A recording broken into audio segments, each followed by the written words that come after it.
Hello students. तो आज हम लोग पढ़ने वाले हैं क्लास 10 की साइंस की बुक का चैप्टर नंबर 5 जिसका नाम है लाइफ प्रोसेस। कोशिश करेंगे कि इस बड़े से चैप्टर को छोटे से टाइम पीरियड में कवर कर सकें। लाइफ प्रोसेस, सबसे पहले समझते हैं लाइफ प्रोसेस होता क्या है। देखो, हमें जिंदा जीने के लिए कुछ ऐसे एक्टिविटीज होती हैं जो हमें करनी पड़ती हैं। वैसे तो एक ह्यूमन बींग्स बहुत सारी चीजें करता है, लेकिन सारी की सारी लाइफ प्रोसेस नहीं होती। फॉर एग्जाम्पल की, अगर आप 10 दिन गेम नहीं खेलोगे तो आपका कुछ होगा? कुछ भी नहीं होगा। हाँ, ऐसा हो सकता है कि आपको थोड़ा बुरा लगे, लेकिन अगर आप 10 दिन तक खाना नहीं खाएंगे तो क्या आप जिंदा रह पाएंगे? तो वो सारी एक्टिविटीज जो भी हम जिंदा रहने के लिए करते हैं वो सारी की सारी लाइफ प्रोसेस होती हैं। और उसमें से कुछ बेसिक हमारी ऐसी कुछ प्रोसेस होती हैं जो कि ये है: न्यूट्रिशन, रेस्पिरेशन, ट्रांसपोर्टेशन और एक्सक्रीशन। हम पूरे चैप्टर में सिर्फ इन्हीं चारों के बारे में समझने वाले हैं।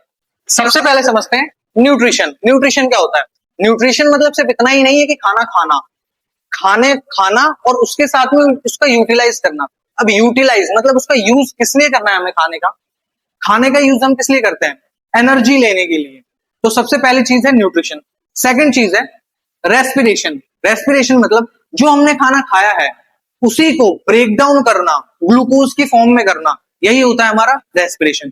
थर्ड है हमारा ट्रांसपोर्टेशन। ट्रांसपोर्टेशन हमारी बॉडी में ग्लूकोज को अलग अलग बॉडी पार्ट्स तक पहुंचाना, अलग अलग सेल्स तक पहुंचाना, ये होता है ट्रांसपोर्टेशन। और फोर्थ एक्सक्रीशन। एक्सक्रीशन मतलब हमारी बॉडी से सारे वेस्ट मटेरियल को रिमूव कर देना, इसी को बोलते हैं एक्सक्रीशन। अब समझते हैं न्यूट्रिशन को, लेकिन थोड़ा डिटेल में। सबसे पहले ये समझिए कि न्यूट्रिशन और न्यूट्रिएंट्स दो अलग अलग चीजें हैं। न्यूट्रिशन एक प्रोसेस है, वहीं पे न्यूट्रिएंट्स कुछ फूड में पाए जाने वाले कंपोनेंट्स हैं जो कि आप जब फूड खाते हैं तब आप उनसे मिलते हैं आपको, जैसे कि कार्बोहाइड्रेट्स, फैट्स, प्रोटीन, विटामिन। तो ये सारे के सारे न्यूट्रिएंट्स हैं। और न्यूट्रिशन क्या होता है? Nutrition is the process of taking food by an organism and its utilization by the body for the life process. Nutrition का सिर्फ इतना सा मतलब नहीं कि आप लोगों ने खाना खा लिया। न्यूट्रिशन का मतलब है उस खाने को खाना, उसके साथ में उसका यूटिलाइज करना। यूटिलाइज मतलब यूज करना, उसका किसके लिए यूज करना? एनर्जी के लिए। एनर्जी के लिए तो खाना खाते हैं ना आप। अब न्यूट्रिशन की क्यों जरूरत पड़ती है? न्यूट्रिशन की जरूरत पड़ती है ग्रोथ के लिए। मान लो अगर कोई बच्चा खाना खा ही नहीं रहा है, खाना नहीं खाएगा तो उसको न्यूट्रिशन नहीं मिल पाएगा, तो उसकी ग्रोथ नहीं हो पाएगी, साथ में उसकी बॉडी का डेवलपमेंट नहीं हो पाएगा, उसकी हड्डियां मजबूत नहीं बन पाएंगी, उसकी मेंटल एबिलिटी, सोचने की शक्ति उतनी ज्यादा डेवलप नहीं बन पाएगी अगर वो अच्छे से खाना नहीं खाता है। अब समझते हैं कितने टाइप्स के न्यूट्रिशन होते हैं। There are two types of nutrition. First autotrophic nutrition, second heterotrophic nutrition. Autotrophic nutrition, autotrophic nutrition मतलब कि ऐसे ऑर्गेनिज्म जो अपना खाना खुद बना लेते हो, फॉर एग्जाम्पल की plants. Heterotrophic nutrition, heterotrophic nutrition मतलब होता है कि जो अपने खाने के लिए डायरेक्टली और इनडायरेक्टली प्लांट्स पे या एनिमल्स पे डिपेंड रहे, जैसे कि हम ह्यूमन बींग्स। अब हेटरोट्रॉपिक न्यूट्रिशन के अंदर थ्री टाइप्स हैं: saprophytic nutrition, parasitic nutrition and holozoic nutrition. समझते हैं सैप्रोफिटिक न्यूट्रिशन को। ऐसे ऑर्गेनिज्म जो अपने खाने के लिए dead and decaying plants and animals पे डिपेंड करें, उन्हीं को बोलते हैं हम सैप्रोफिटिक न्यूट्रिशन। बट एक कंडीशन है, ये अपने फूड को outside the body break down कर लेते हैं अपने किसी जूसेस की हेल्प से, एंड देन उसको इनटेक करते हैं। ये है इनमें खास चीज। एग्जाम्पल्स में आप लोग लिख सकते हैं मशरूम, ईस्ट। है पैरासिटिक न्यूट्रिशन। अब ये क्या होते हैं?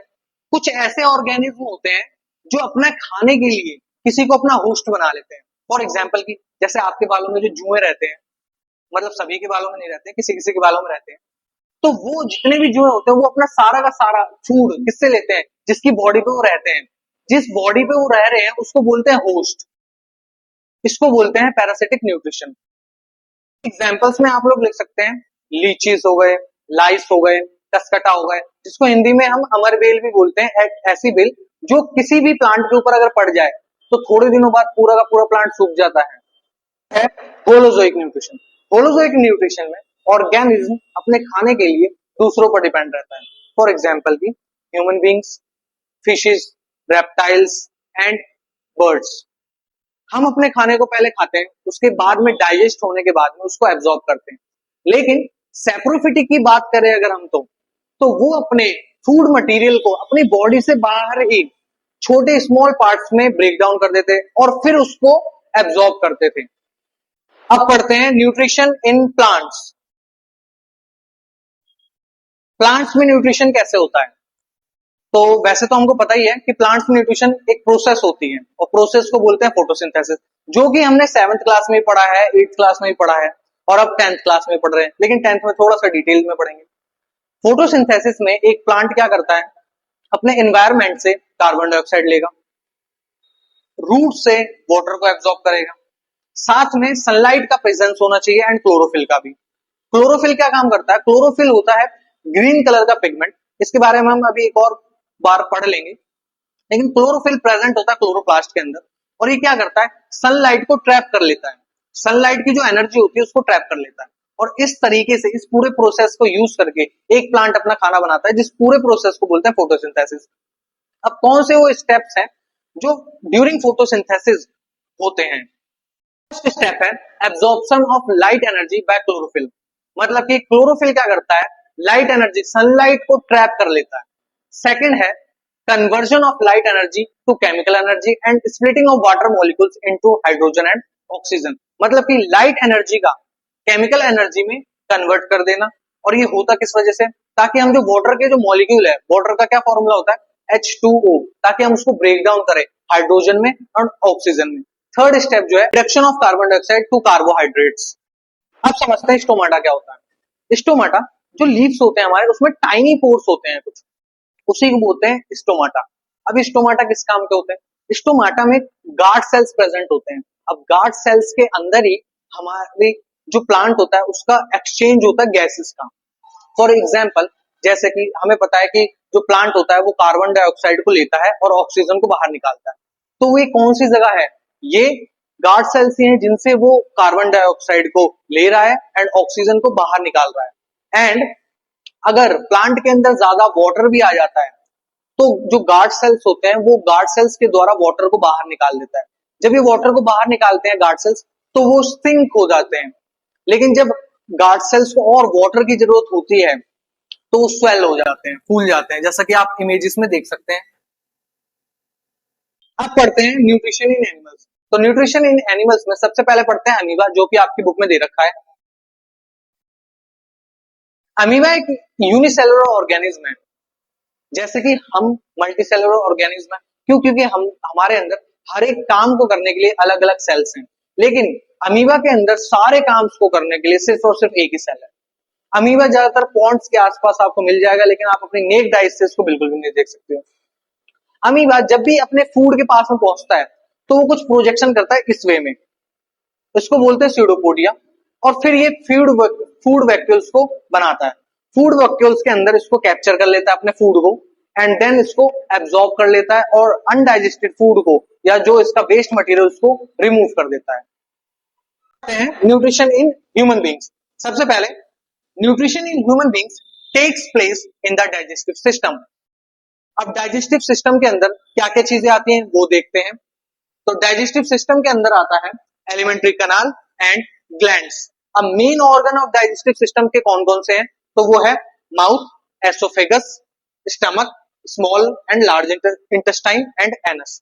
और मेन ग्लैंड्स कौन कौन से हैं? तो मेन ग्लैंड्स में आते हैं आपके salivary gland, liver, pancreas, intestinal gland. एक मेन चीज याद रखना कि जो हमारे प्लांट्स हैं वो अपना ग्लूकोज को किस फॉर्म में स्टोर करके रखते हैं, तो उसको बोलते हैं स्टार्च। और हमारे जो एनिमल है वो अपने ग्लूकोज को किस फॉर्म में स्टोर करके रखते हैं, उसको बोलते हैं ग्लाइकोजन। अब समझते हैं फूड का डाइजेशन होता कैसे। देखो, आप सभी ने खाना खाया, जैसे ही आप लोगों ने खाना खाया आपके माउथ के अंदर प्रेजेंट होता है salivary gland. Salivary gland saliva release करता है। जैसे ही उसने सलाइवा रिलीज करा वैसे ही सबसे पहले वो आपके खाने को वेट कर देगा थोड़ा सा, साथ में जो आपका खाना है उसको स्मॉलर पार्ट्स में डिवाइड कर देगा और आपके खाने में जो भी कॉम्प्लेक्स शुगर प्रेजेंट है उसको सिंपल शुगर में कन्वर्ट करने लगेगा। तो अगर आपसे कोई भी पूछे कि फूड का डाइजेशन कहां से स्टार्ट होता है, तो आप बोल सकते हैं कि फूड का डाइजेशन माउथ से ही स्टार्ट हो जाता है। नेक्स्ट आते हैं फूड पाइप पे। खाना माउथ से होकर के फूड पाइप पे, जिसको एसोफेगस भी बोलते हैं, इसकी जो मूवमेंट होती है फूड पाइप की, इसको बोलते हैं परसिस्टैटिक मूवमेंट, जिसकी वजह से कभी कभार आप कुछ बड़ा पार्टिकल खाने का खा लेते हैं, लेकिन फिर भी वो आराम से जा सकता है, और कभी कभार छोटा खाते हैं तो वो तो आराम से चला ही जाएगा। तो इस मूवमेंट को बोलते हैं परसिस्टैटिक मूवमेंट। उसके बाद में फूड पाइप से होते हुए आता है स्टमक में। अब स्टमक में तीन चीजें प्रेजेंट होती हैं, कौन कौन सी हैं वो? पहला है HCl। HCl हमारे मीडियम को एसिडिक बनाता है। HCl मतलब ये होता है हाइड्रोक्लोरिक एसिड। साथ ही में ये पेप्सिन की भी मदद करता है। पेप्सिन की कैसे मदद करता है? क्योंकि पेप्सिन हमेशा एसिडिक मीडियम में ही काम कर पाता है। अगर पेप्सिन को एसिडिक मीडियम नहीं मिला तो फिर ये काम ही नहीं कर पाएगा। अब पेप्सिन का देखते हैं कि पेप्सिन क्या काम करता है। Pepsin pepsin breaks down protein. आप लोगों ने जो भी खाना खाया है उसके अंदर प्रोटीन भी होगा। अब प्रोटीन को ब्रेक डाउन करने का काम पेप्सिन का है। Third, mucus.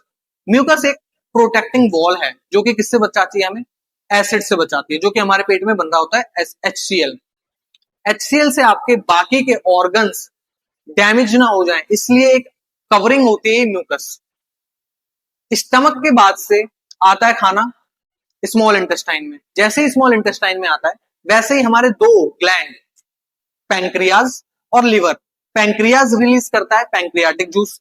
पैंक्रियाटिक जूस के अंदर तीन चीजें होती हैं, तीन एंजाइम्स होते हैं, अमाइलेज, लाइपेज, ट्रिप्सिन। अब ये क्या काम करते हैं देखते हैं। तो ट्रिप्सिन क्या करता है? Digesting proteins. प्रोटीन को डाइजेस्ट करने का काम ट्रिप्सिन करता है। लाइपेज फैट्स को ब्रेक डाउन करने का काम लाइपेज करेगा। और अमाइलेज क्या करता है?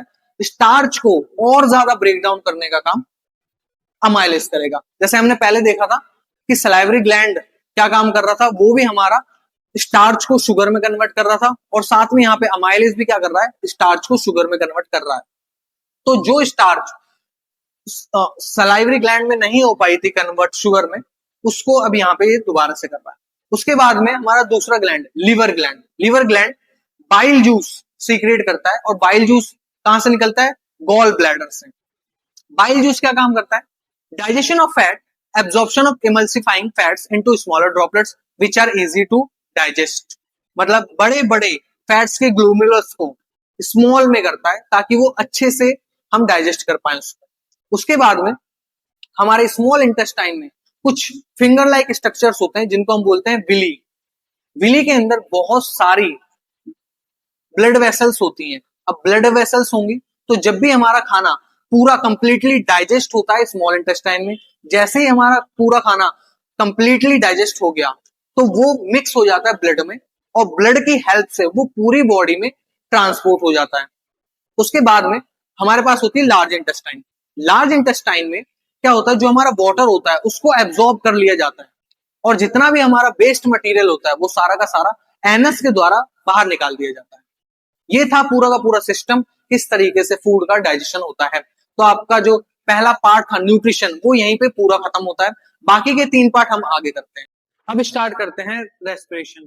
तो रेस्पिरेशन क्या होता है? रेस्पिरेशन एक प्रोसेस है जिसमें जो हमारा फूड है वो ऑक्सीजन की हेल्प से सेल्स में, हमारे बॉडी के अंदर बहुत सारे सेल्स प्रेजेंट होते हैं, उनमें बर्न होता है। बर्न किस लिए होता है? ताकि वो हमें एनर्जी प्रोवाइड कर सके। यही होता है हमारा रेस्पिरेशन। और ये हर एक सेल के माइटोकॉन्ड्रिया में सारी प्रोसेस होती है। इसीलिए हमारी बॉडी में जो सेल्स होते हैं और सेल्स के अंदर माइटोकॉन्ड्रिया होता है उसको हम बोलते हैं power house of the cell. अब देखते हैं कि ब्रीथिंग और रेस्पिरेशन में क्या डिफरेंस है। ब्रीथिंग ब्रीथिंग जो है हमारी, it is a physical process. वहीं पे अगर हम बात करें रेस्पिरेशन की, तो respiration it is a biochemical process. Breathing it involves lungs, ribs and diaphragm. Breathing में क्या क्या चीज आते हैं? हमारे लंग्स आते हैं, रिब्स आते हैं और डायफ्राम्स आते हैं। वहीं पे रेस्पिरेशन में साइटोप्लाज्म, माइटोकॉन्ड्रिया, ये सब आते हैं। It involves exchange of oxygen and carbon dioxide. यहाँ पे ऑक्सीजन और कार्बन डाइऑक्साइड का एक्सचेंज होता है, लेकिन यहाँ पे it includes oxidation of food and production of ATP. मतलब कि यहाँ पे एटीपी का प्रोडक्शन होता है। एटीपी मतलब होता है एनर्जी। ग्लूकोज को हम ब्रेक डाउन करते हैं एटीपी के फॉर्म में, जिससे हमें एनर्जी मिलती है। एनर्जी इज नॉट रिलीज्ड, इसमें एनर्जी रिलीज नहीं होती है ब्रीथिंग में, लेकिन रेस्पिरेशन में एनर्जी रिलीज होती है और एटीपी की फॉर्म में। अब समझते हैं कितने टाइप्स के रेस्पिरेशन होते हैं। तो there are two types of respiration, aerobic respiration and anaerobic respiration. Aerobic respiration in the presence of oxygen होता है, और anaerobic respiration in the absence of oxygen होता है। अब इनके बारे में थोड़ा डिटेल में समझते हैं। Anaerobic respiration takes place in the absence of oxygen, जो कि लेस एनर्जी प्रोड्यूस करती है और साथ में लैक्टिक एसिड भी प्रोड्यूस करती है। अब इस चार्ट को समझते हैं। जो हमारा फूड है वो ग्लूकोज के फॉर्म में है। अब ग्लूकोज हमारा साइटोप्लाज्म के अंदर कन्वर्ट होगा पायरुवेट में। अब पायरुवेट क्या होता है? जब हम ग्लूकोज को ब्रेक डाउन करते हैं तो उस प्रोसेस को बोलते हैं ग्लाइकोलाइसिस, और ग्लाइकोलाइसिस के एंड में प्रोड्यूस होता है हमारा पायरुवेट। अब पायरुवेट के पास में तीन ऑप्शंस हैं। एक, जब एब्सेंस ऑफ ऑक्सीजन होगी, मतलब ऑक्सीजन उतनी ज्यादा नहीं होगी, तब वो बनाएगा एथेनॉल प्लस कार्बन डाइऑक्साइड साथ में एनर्जी। ये होता है सिर्फ और सिर्फ ईस्ट में। सेकंड ऑप्शन है, जब उसके पास में ऑक्सीजन अच्छी खासी होगी, तब वो क्या करेगा? तब वो बनाएगा carbon dioxide, water and energy. Third option, जब उसके पास में ऑक्सीजन होगी तो, लेकिन बहुत कम अमाउंट में, तब वो प्रोड्यूस करेगा लैक्टिक एसिड एंड एनर्जी।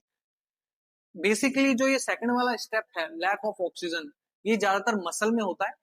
जब भी आप कोई फिजिकल एक्टिविटी कर रहे होते हैं तो आपकी बॉडी को ज्यादा ऑक्सीजन की जरूरत होती है, और ज्यादा ऑक्सीजन ना मिलने के कारण आपके कहीं पे भी, जैसे फॉर एग्जांपल आप कोई गेम खेल रहे हैं तो आपके वहां पे दर्द होने लगता है, क्रैम्प होने लगता है, तो ये लैक्टिक एसिड प्रोड्यूस हो जाता है आपके उस जगह पे। इसी को बोलते हैं लैक ऑफ ऑक्सीजन, जिससे हमारा ये प्रोड्यूस करता है lactic acid and energy. Energy तो आपको मिलती है, लेकिन साथ में आपके लैक्टिक एसिड कहीं ना कहीं प्रोड्यूस हो जाता है। अब समझते हैं रेस्पिरेशन इन ह्यूमंस। ह्यूमंस में रेस्पिरेशन कैसे होता है? तो जब भी हम ऑक्सीजन को इनटेक करते हैं तो सबसे पहले जो ऑक्सीजन होती है वो नेसल कैविटी में आती है। नेसल कैविटी में प्रेजेंट होते हैं हमारे हेयर्स और साथ में म्यूकस, जो कि हवा के साथ आए हुए कुछ डस्ट पार्टिकल को नाक में ही रोक लेती है। उसके बाद में आते हैं फेरेंक्स में। फेरेंक्स क्या काम करता है? फेरेंक्स के अंदर एक स्ट्रक्चर होता है, फ्लैप लाइक स्ट्रक्चर, जिसको हम एपिग्लॉटिस बोलते हैं। एपिग्लॉटिस क्या करता है?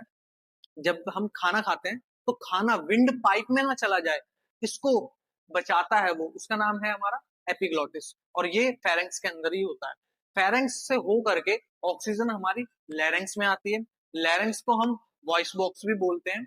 लैरेंक्स के बाद ट्रैकिया होता है, ट्रैकिया के बाद में लंग्स। लंग्स में जब एंटर करती है एयर, लंग्स के अंदर प्रेजेंट होते हैं ब्रोंकियोलस, और ब्रोंकियोलस के अंदर प्रेजेंट होते हैं एल्वियोली, या फिर एल्वियोली सैक्स भी बोल सकते हैं हम उनको।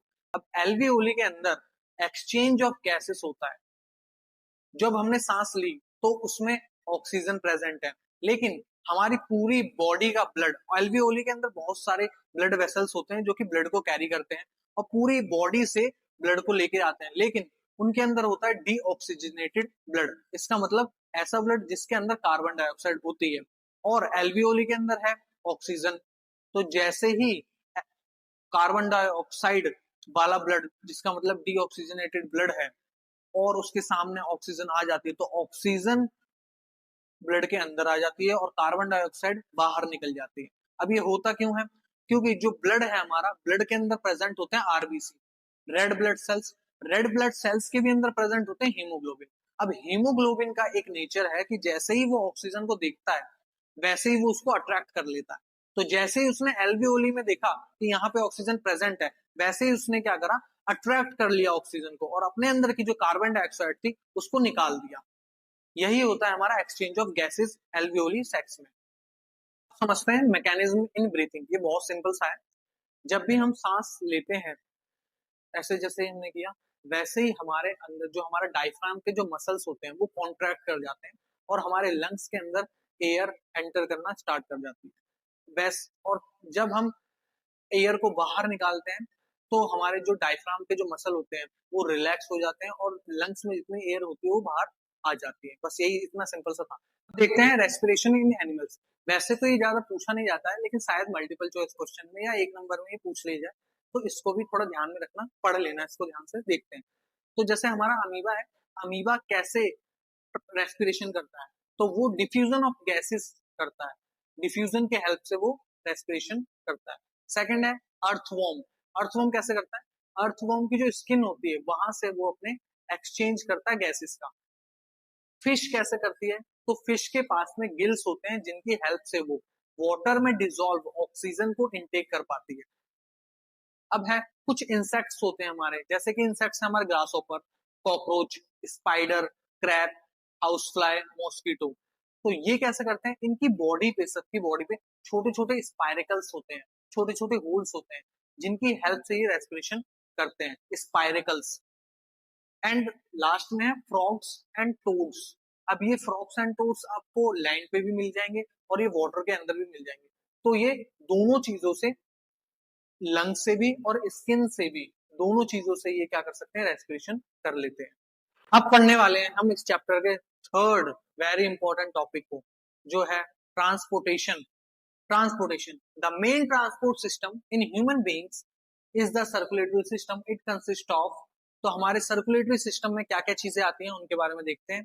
तो पहला है ब्लड, फिर arteries, veins, capillaries and heart. तो एक एक करके इन सभी के बारे में पढ़ेंगे। तो सबसे पहले पढ़ते हैं ब्लड। ब्लड क्या काम करता है, तो ये ट्रांसपोर्टेशन करता है। और क्या क्या चीज ट्रांसपोर्ट करता है, फूड, ऑक्सीजन, वेस्ट प्रोडक्ट्स। और ब्लड के अंदर क्या क्या चीज होती है, तो ब्लड के अंदर पाए जाते हैं red blood cells, white blood cells, plasma, platelets, ये सारी चीजें। अब इन सबके भी बारे में पढ़ लेते हैं। तो सबसे पहले पढ़ते हैं प्लाज्मा। ये ट्रांसपोर्ट करता है फूड को, वाटर को, कार्बन डाइऑक्साइड को और नाइट्रोजनस वेस्ट को। Second, RBC. आरबीसी मतलब रेड ब्लड सेल्स। ये क्या काम करती है, रेड ब्लड सेल्स है, इसका मतलब ट्रांसपोर्ट करेंगी ऑक्सीजन का, जो कि हमने इससे पहले ही पढ़ा है। Third, WBC. डब्ल्यूबीसी क्या काम करते हैं, किल हार्मफुल माइक्रोब्स। कभी कभार हमारी बॉडी में कुछ ऐसे हार्मफुल माइक्रोब्स आ जाते हैं जिनसे कि ये लड़ने में मदद करती हैं, उन्हीं को बोलते हैं डब्ल्यूबीसी, और हमारी बॉडी को प्रोटेक्ट करके रखती हैं। प्लेटलेट्स। प्लेटलेट्स क्या काम करती है, help in clotting of blood and prevent loss of blood during any injury. इसका मतलब जब कभी हमारे चोट लग जाती है, तो आपने देखा होगा जैसे हमारे चोट लग गई तो उसके ऊपर एक लेयर सी जम जाती है ब्लैक कलर की, तो वो ये प्लेटलेट्स ही काम करती है ताकि हमारा ज्यादा से ज्यादा खून ना निकले, उसको बचा सके। आर्टरीज, वेन्स और कैपिलरीज में क्या क्या डिफरेंस है, अब देखते हैं आर्टरीज के बारे में। तो arteries carry oxygenated blood from heart to all parts of the body. इसका मतलब जो आर्टरीज होती हैं वो हमारे हार्ट से ऑक्सीजनेटेड ब्लड पूरी बॉडी में ले जाती है। सेकंड चीज, ये थिक वॉल्ड होती है। थिक वॉल्ड मतलब कि थिक वॉल्ड इसलिए होते हैं क्योंकि जब हमारा हार्ट पंप करता है तो ज्यादा प्रेशर की वजह से ये ब्रेक ना हो जाए, इसी वजह से ये थिक होती है। थर्ड पॉइंट, ये हाई प्रेशर होता है। क्यों, जैसे ये ब्लड से हार्ट से निकलती हैं तो वैसे जो प्रेशर होता है इनका काफी ज्यादा हाई होता है। फोर्थ, इनकी जो मेन आर्टरी है वो होती है आउटा। लेकिन ऐसा नहीं है कि सारी की सारी आर्टरीज जो है वो ऑक्सीजनेटेड ब्लड ही कैरी करती हूँ, एक एक्सेप्शन भी है, और एक्सेप्शन में है इनके पल्मोनरी आर्टरी। अब बात करते हैं वेन्स की। तो अगर आर्टरी ऑक्सीजनेटेड ब्लड कैरी कर रही है तो वेन्स डीऑक्सीजनेटेड ब्लड कैरी करेंगे। सेकंड, ये थिन वॉल्ड होती हैं, मतलब पतली होती हैं। थर्ड पॉइंट जो है इनका, इनमें कोई भी हाई प्रेशर नहीं होता। फोर्थ, जो इनकी मेन वेन होती है वो होती है वेना कावा, और इनका भी एक एक्सेप्शन है। मतलब ऐसा नहीं है कि सारी की सारी जो वेन्स हैं वो डीऑक्सीजनेटेड ब्लड ही कैरी करेंगी। एक ऐसी वेन भी होती है जो ऑक्सीजनेटेड ब्लड को कैरी करती है, और वो एक्सेप्शन होती है, और एक्सेप्शन है वो पल्मोनरी वेन्स। कैपिलरीज क्या होती हैं, जब जो ब्लड वेसल्स आर्टरीज को और वेन्स को आपस में मिलाए उसी को हम बोलते हैं कैपिलरीज। कैपिलरीज थिन वॉल्ड होती हैं, साथ में नैरो ट्यूब्स और ब्लड वेसल्स जैसी होती हैं जो कि आर्टरी और वेन्स को कनेक्ट करती हैं। बस। अब देखते हैं हार्ट। तो हार्ट एक मस्कुलर ऑर्गन है, ब्लड को पंप करता है सारे बॉडीज के पार्ट्स में। इसके अंदर 4 चैम्बर्स होते हैं। अपर चैम्बर को कहते हैं एट्रियम, लोअर चैम्बर को कहते हैं वेंट्रिकल, और राइट एंड लेफ्ट चैम्बर्स के बीच में होता है सेप्टम, जो कि इंटरमिक्सिंग ऑफ ब्लड को होने से रोक देता है। और एट्रियम और वेंट्रिकल के बीच में कुछ बल्ब्स होते हैं जो कि ब्लड को बैकवर्ड फ्लो होने से रोक देता है।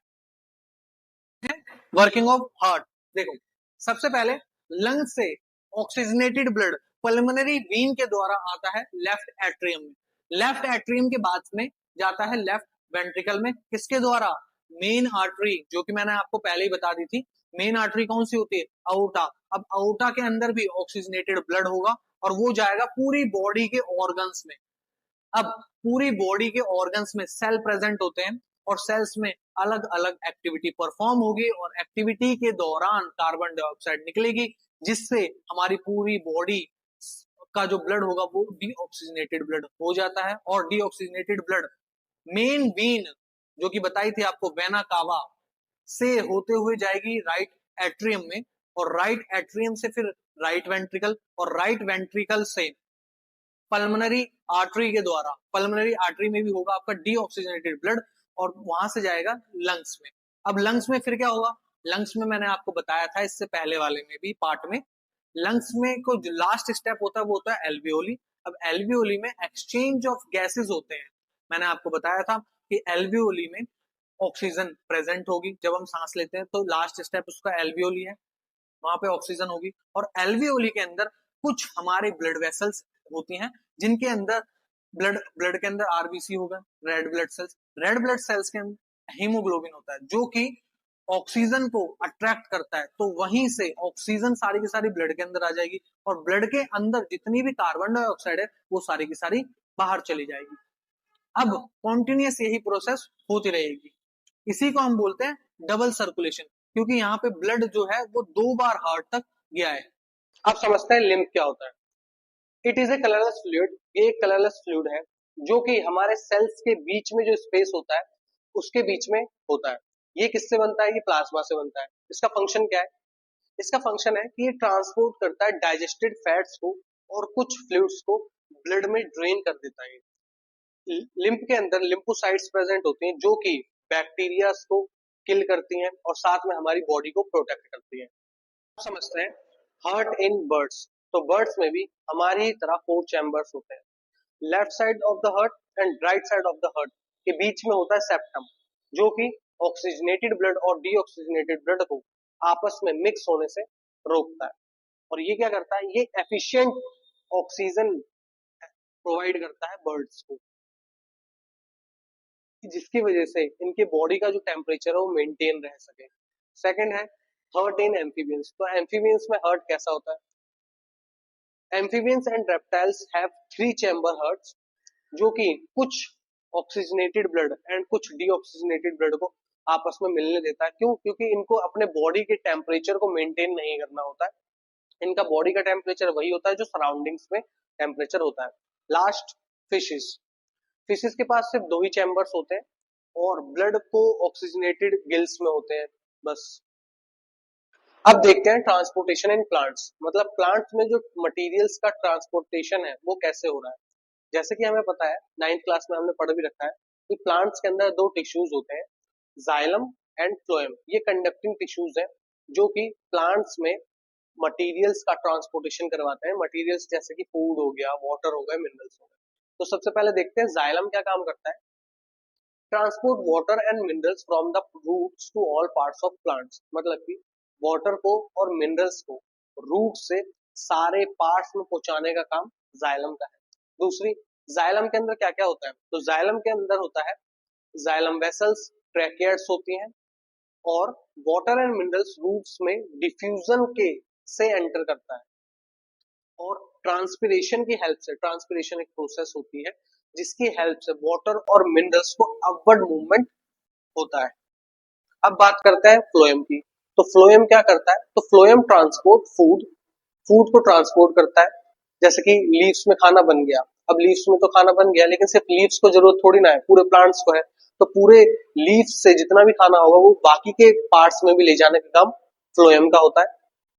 और इस प्रोसेस को ट्रांसलोकेशन बोला जाता है, कि लीफ से बाकी पार्ट्स तक को खाने को पहुंचाने को ट्रांसलोकेशन बोला जाता है।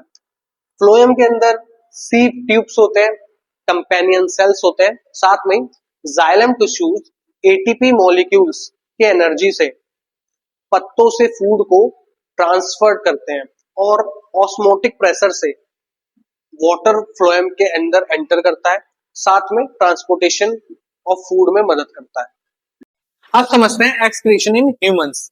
सबसे पहले देखते हैं एक्सक्रीटरी सिस्टम में कौन कौन से पार्ट्स आते हैं। तो एक्सक्रीटरी सिस्टम में pair of kidneys, pair of ureters, urinary bladder और यूरेथ्रा होता है जिसे हम वोमेन कैप्सूल बोलते हैं। हर एक वुमन कैप्सूल के अंदर कैपिलरीज के बंडल्स होते हैं, और उन कैपिलरीज के बंडल्स को हम ग्लोमेरुलस कहते हैं। एक वुमेन कैप्सूल एक ट्यूबुलर स्ट्रक्चर से जुड़ा होता है जिसे कलेक्टिंग डक्ट कहते हैं। जो रीनल आर्टरी है वो नाइट्रोजन वेस्ट को जैसे कि ammonia, urea, uric acid, water and salt nephron तक लाते हैं। अब ये फिल्टर करेगा नाइट्रोजनस वेस्ट को, वाटर को, सॉल्ट को। फिल्टर करने के बाद यूरेटर से होते हुए यूरिनरी ब्लैडर से यूरिन की फॉर्म से बाहर निकल जाएंगे और यूजफुल प्रोडक्ट्स जैसे ammonia, ammonia acid, glucose, salt, इसको कैपिलरीज के हेल्प से रीअब्सॉर्ब कर लिया जाता है और वहां से ये रियल बीन में भेज दिया जाता है।